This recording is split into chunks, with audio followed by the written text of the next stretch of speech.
महेश मांजरेकर घेऊन आलेत नवीन मराठी चित्रपट पुन्हा शिवाजीराजे भोसले. तर बेसिकली हा चित्रपट महाराष्ट्रातील शेतकऱ्यांची परिस्थिती आणि राजकारणावरती आधारित आहे. त्याचे पॉझिटिव्ह पॉइंट्स म्हणजे पहिले म्हणजे कास्टिंग. कास्टिंग ही उत्तमरित्या केलेली आहे.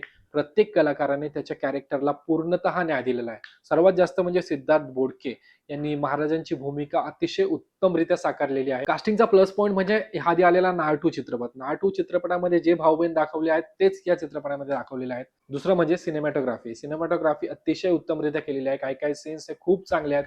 उदाहरण द्यायचं गेलं तर एक सुरतेची लूटवाला सीन आहे. तो खूप छानरित्या शूट केलेला आहे.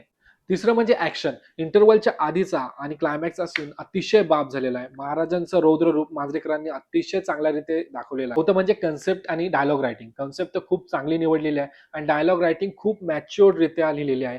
चांगले संवाद लिहिलेले आहेत आणि काही-काही मोनोलॉग आहेत ते खूपच चांगले झालेले आहेत. आता येऊया निगेटिव्ह पॉइंट्सकडे. तर पहिलं म्हणजे चित्रपट हा पावणे 3 तासाचा आहे. खूप लेंदी वाटतो. दुसरं म्हणजे व्हिलनला दिलेला स्क्रीन टायमिंग. सिद्धार्थ जाधवचा स्क्रीन टायमिंग खूप कमी आहे. त्याच्यामुळे त्याचा प्रभाव जास्त पडत नाहीये. तिसरं म्हणजे काही-काही सीन एक्स्ट्रा ॲड झाल्यासारखे वाटतात. प्रत्येक कॅरेक्टरच्या काही बॅक स्टोऱ्या दाखवल्यात आणि एक म्हणजे आयटम सॉन्ग ते काही गरज नव्हती. ॲट द एंड मी हेच सांगू शकतो, की पिक्चर अजूनही जास्त चांगला बनला असता.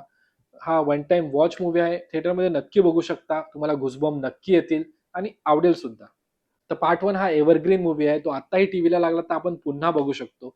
त्यामुळे पार्ट 1च्या कंपॅरिझनने पार्ट 2 थोडासा कमी पडतो. त्यामुळे या मूव्हीला मी 3.5 स्टार